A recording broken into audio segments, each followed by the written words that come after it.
खारफुटी किनारपट्टीवर राहणाऱ्या कित्येक लोकांच्या जगण्याचं साधन. भरती ओहोटीच्या वेळा आणि त्यानुसार होणारी मासेमारी आणि ओहोटीच्या वेळी या ठिकाणी कित्येक मासेमारी करायला येत असत. अगदी रात्रीसुद्धा इथे मासेमारी चालते आणि हीच खारफुटी कित्येक लोकांना जगवते.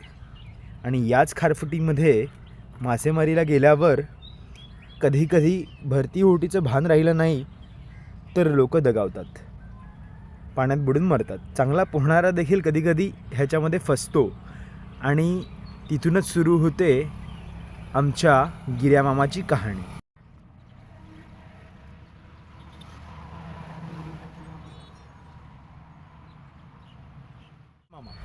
गिर्यामामा एक असं मिथक आहे की जे मी माझ्या आजोबांकडनं ऐकलं होतं.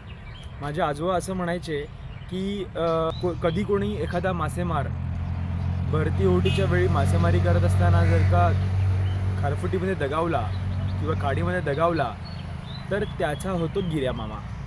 तर गिर्या म्हणजे एक असं कॅरेक्टर की ज्याचं धड असतं माणसाचं आणि त्याच्यावरती शिर असतं कोल्ह्याचं.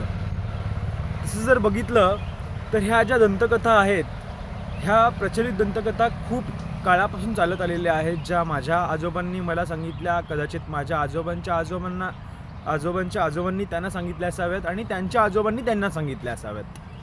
तर ही गोष्ट सुरू होते एखाद्या माणसाच्या खारफुटीमध्ये दगावण्यापासून किंवा एखाद्या माणसाच्या भरती ओहोटी क्षेत्रामध्ये दगावण्यापासून. पूर्वी मोठ्या मेकॅनाइज बोटी नव्हत्या आणि त्यावेळी सर्वात जास्त मासेमारी ही ह्या भरती ओहोटीच्या क्षेत्रामध्ये चालायची.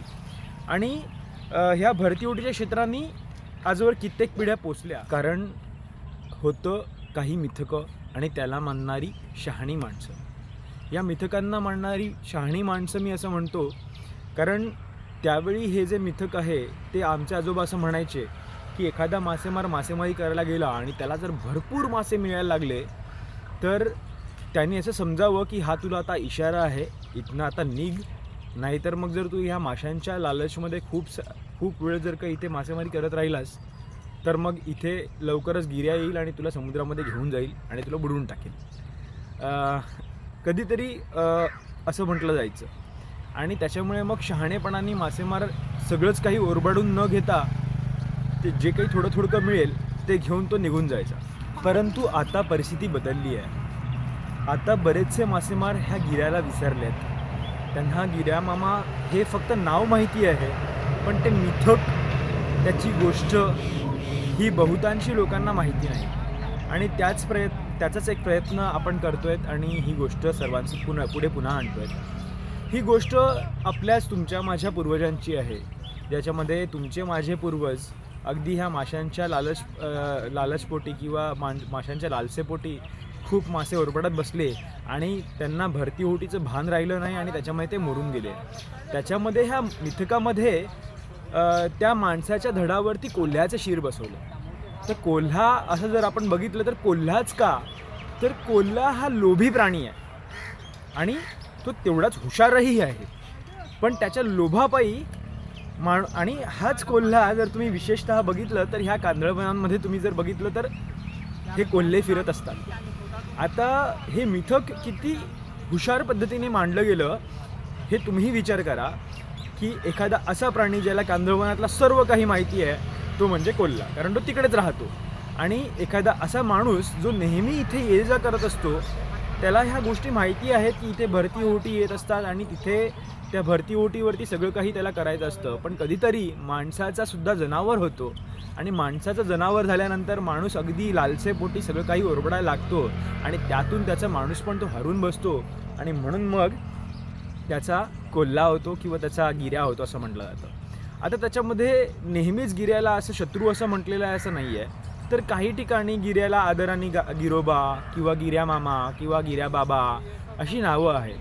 तर गिर्यामामा गिर्याबाबा ही अगदी आपल्या जवळची नावं आपल्याला वाटतात आणि ही जवळची ह्याच्यासाठी वाटतात कारण हे दुसरे तिसरे कोणी नसून आपलेच काही पूर्वज आहेत आणि त्यांना ते गेल्यानंतर आपण त्यांना नेहमी जेव्हा मासेमारी चालते किंवा सीझनची पहिली मासेमारी समुद्रामध्ये सुरू होते त्यावेळी बरेचशी लोक त्याला नारळ वगैरे वाहतात आणि त्याच्यापासून त्याची सीझनची सुरुवात करतात. पण खरं तर आज ही भीती राहिली आहे का हो गिऱ्याची? कारण आज आपण बघितलं तर खूप मोठ्या प्रमाणामध्ये इन्व्हेजिव्ह मासेमारी सुरू आहे. त्याच्यामध्ये मासेमार जातो आणि पूर्वी गिऱ्याच्या वेळी किंवा पूर्वी माझ्या आजोबांच्या वेळी बॅटऱ्या नव्हत्या, त्यावेळी दिवटीच्या प्रकाशावरती मासे दिपवले जायचे आणि दिवटीच्या प्रकाशावरती जे काही मासे आकर्षित व्हायचे रात्रीच्या वेळी तर ते पकडले जायचे आणि दिवटीच्या प्रकाशात खूप सारे मासे जमा व्हायचे आणि त्यामुळे खूप सारे मासे पकडले देखील जायचे, ज्याच्यासाठी हे मिथक खरं रचलं होतं की तुम्ही अशा पद्धतीने जेव्हा मासेमारी करता तेव्हा ते मासे तुम्ही ओरबाडून घेता. त्याच्या पाठोपाठ त्या काळी देखील तुम्ही विचार करा ना की सगळ्याच खाड्या अगदी माशांनी खचून भरल्या होत्या, पण तरी देखील तिथल्या लोकांना, त्या शहाण्या लोकांना त्याचं भान होतं की एवढी मासे असूनसुद्धा कधीतरी हे मासे कमी होणार आहेत, कारण आपण असंच आपलं हावरटपणा सोडला नाही तर. आणि त्यासाठी खास ही अशी मिथकं मांडली गेली होती आणि म्हणून आजही त्या मिथकांना आपण आदराने म्हणतो मामा, दादा, आजोबा अशी त्याला नावं दिली जातात. कारण ही मिथकं ही नेहमीच वाईट आहेत असं नाही. तर काही ठिकाणी असं म्हटलं जातं की गिऱ्याशी तुमची जर दोस्ती झाली तर गिऱ्या तुम्हाला खूप सारे मासे आणून देईल, तुम्हाला हवं नको ते देईल आणि त्याला समुद्राचं सर्व ज्ञान असतं. तर समुद्राचं सर्व ज्ञान तो तुम्हाला देईल असं देखील म्हटलं जातं. तर समुद्राचं ज्ञान एखादा वडिलोपार्जित माणूस गेल्यानंतर कसं देऊ शकतो? तर उत्तर आहे की त्याने तो जो काही गेला आहे तिथे, जे आपले पूर्वज ते मासेमारी करताना गेली आहेत, त्यांना फक्त आपला एवढंच सांगायचं आहे की हावरटपणा करू नकोस, तर तुला संपूर्ण निसर्ग जे काही आहे ते देत राहील. आणि ही गिऱ्याची गोष्ट इथे मी तुमच्यासमोर मांडली ह्याच्या मागचं प्रमुख कारण की बरेचसे मासेमार आजही इन्व्हेजिव्ह पद्धतीने मासेमारी करतायत. त्यांनी कुठेतरी थांबावं आणि आपल्या काका, दादा, आजोबा, मामांनी जी काही गोष्ट सांगितली गिऱ्याची, त्या गोष्टीचं भान असावं आणि त्या पद्धतीने एक शाश्वत मासेमारी करावी, त्या दृष्टिकोनातून हा व्हिडिओ आपण करतोय. आणि आज हे गिऱ्या आणि ही अशी मिथकं राहिली नाहीत, पण त्याच्या पाठोपाठ त्याचं जे शहाणपण होतं पूर्वजांचं, ते शहाणपण आपण हरवून बसलो.